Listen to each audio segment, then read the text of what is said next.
Hello students, today we are going to continue the fourth chapter of our BA organizing. Okay, so in our last lecture we have completed up to the linear organization.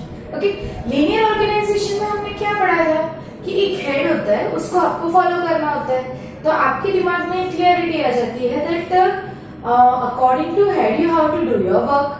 So that is about the linear organization. Now the second type of organization is the functional organization. अब functional organization के अंदर कौन सी चीजें work होती हैं? तो पहला तो ये है कि जो linear organization की कुछ limitations थी, right? कि एक ही हेड के ऊपर बहुत सारा वर्कलोड आ जाता है, फिर शायद वो काम कर सकता है कि नहीं कर सकता है, और वैसे ही उसको अथॉरिटी और रिस्पॉन्सिबिलिटी दी गई हो, तो इतनी सारी चीज एक पर्सन हैंडल नहीं कर सकता है. वो अकेला उस सारी चीजों को एक्सपर्टाइज कर सकता है? That is the question in a linear organisation. To just to short out that limitation, the new organization form, and that organization is known as a functional organization. अब functional organization की characteristics क्या है? Then that first is a work based organization. अब यहाँ पे importance काम को दिया गया है, ना कि डिपार्टमेंट को. वहां पे क्या था, आप अपने ऑफिसर्स को इम्पोर्टेंट दे रहे थे, आपके हेड को इम्पोर्टेंट दे रहे थे, टॉप लेवल मैनेजमेंट को इम्पोर्टेंट दे रहे थे. लेकिन यहाँ पे what is important? Your work. अगर आपका काम अच्छा होगा तो बिजनेस अच्छा चलेगा, right? So here the important is given to what? Work. इसलिए ये ऑर्गेनाइजेशन पूरा किसके ऊपर बेस करता है? तो वर्क के ऊपर बेस करता है, right? Now second, the expert with the specialised knowledge are given a special responsibility. अब जो इंसान जिस काम में स्पेशल है उसी को वो स्पेशलाइजेशन वर्क दिया जाएगा. जैसे कि अगर कोई सीए है तो he is specialised in what? In accounting, तो उसको अकाउंटिंग का काम दिया जाएगा. अब आप सीए को प्रोडक्शन डिपार्टमेंट में डालोगे तो वो काम नहीं कर पाएगा, क्योंकि वो उसका फील्ड ही नहीं है. फॉर एग्जाम्पल, अगर आप डॉक्टर का काम किसी इंजीनियर को दे दोगे तो क्या होगा? वो नहीं कर पाएगा. इन अ सेम वे, अगर इंजीनियर को अगर आप बोलोगे कि भाई दवाई दे दो हमको, तो वो सर में दर्द होगा और स्टमक पेन की दवाई दे देगा. So that will happen.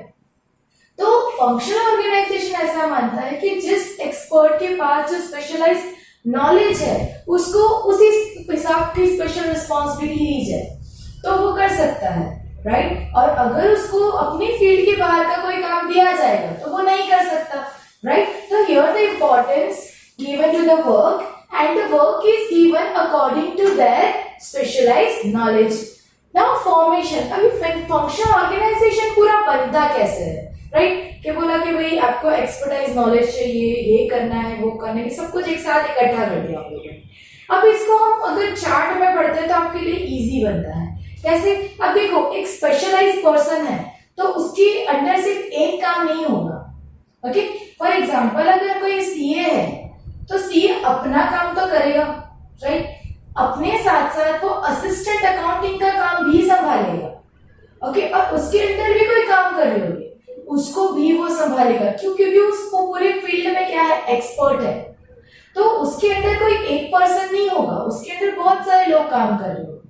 सो जरूरी नहीं है कि एक स्पेशलाइज्ड नॉलेज वाला पर्सन सिर्फ एक डिपार्टमेंट संभाले या सिर्फ एक वर्कर संभाले. It is not possible for them and not for the business.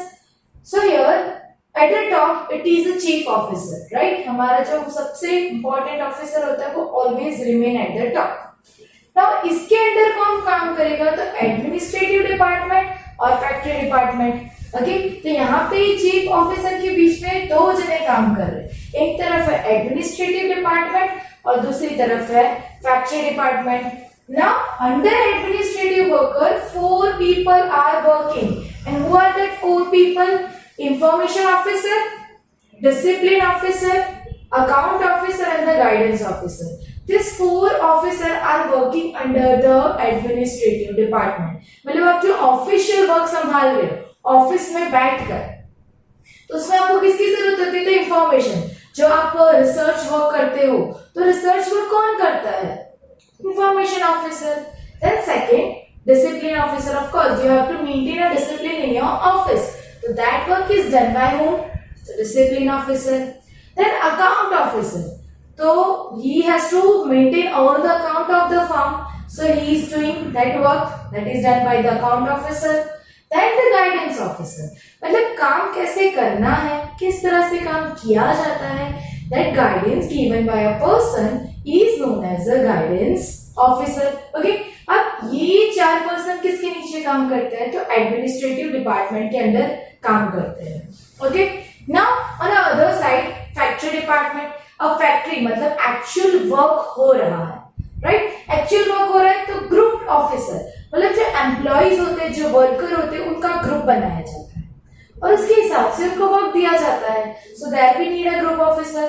Then time officer, कितने टाइम में कितना वर्क फिनिश करना है, to manage the time to finish the work is done by the time officer. Then quality control officer, अब factory department है मतलब production हो रहा है, तो आपकी क्वालिटी मेंटेन होनी चाहिए. तो उस क्वालिटी को मेंटेन करने के लिए हम जो ऑफिसर हायर करते हैं, that officer is known as a quality control officer.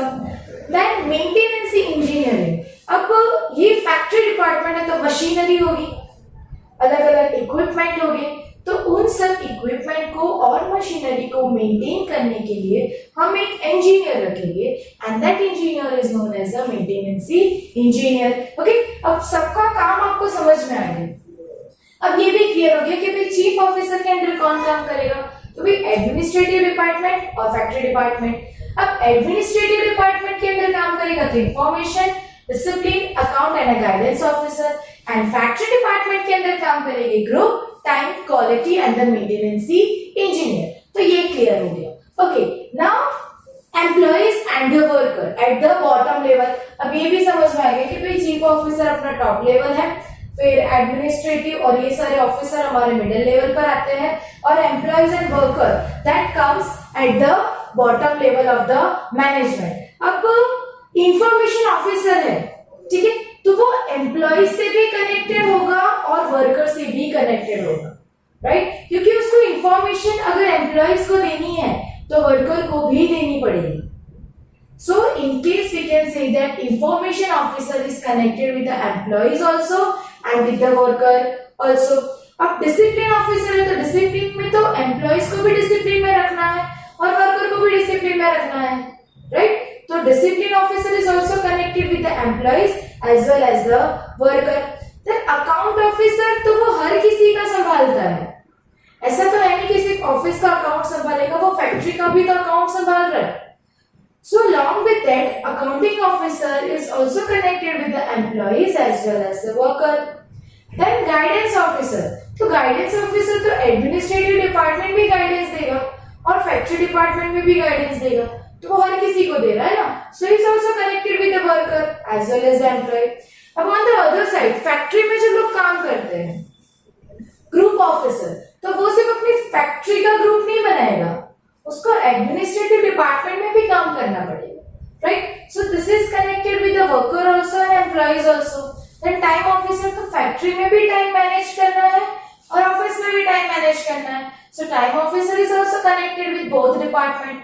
Then quality control officer, तो क्वालिटी कंट्रोल ऑफिसर तो क्वालिटी फैक्ट्री में भी मेंटेन होगी और ऑफिशियल जो पेपर वर्क होता है उसके अंदर भी क्वालिटी मेंटेन करनी है. So they are also connected with the both employees and the worker and the maintenance engineer. Okay, तो यहाँ पे भी फैक्ट्री डिपार्टमेंट में भी आपको मेंटेन करना है और एडमिनिस्ट्रेटिव डिपार्टमेंट में भी आपको मेंटेन करना है. So they are also connected with the employees and the worker. So in short, we can say that information officer, first they are connected with the employee, then they are connected with the worker, then discipline officer connected with the employee as well as the worker, then account officer is connected with the employee as well as the worker, then guidance officer is connected with the employee as well as worker. In the same way, group officer is connected with the worker along with employees. Time officer is connected with worker along with employees. Then quality control and workers and also with employees. And maintenance engineer are connected with worker and they are also connected with the employees. अब यहाँ पे देखो, इनकी responsibility सिर्फ एक department में नहीं आती है, राइट? उनकी मेंटेनेंस का काम हर एक डिपार्टमेंट में होगा।